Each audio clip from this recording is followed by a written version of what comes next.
Ma jedna priča o imamu Ebu Hanifi se prenosi da u njegovo doba bio jedan čovjek koji ima problema sa ženom. Nije ga slušala žena. I od jedan dan dođe kući, kaže ženi, kaže, imam u džamiji rekao da žena može razvesti muža. Šta je rekao, kaže? Da može žena razvesti muža. Haj, kaže, per suđa ili r. Razvodim te.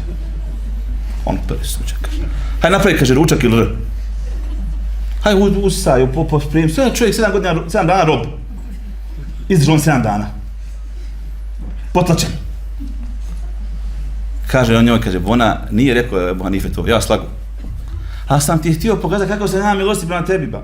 Vidi ovo feudalni sistem. Porobila me živo.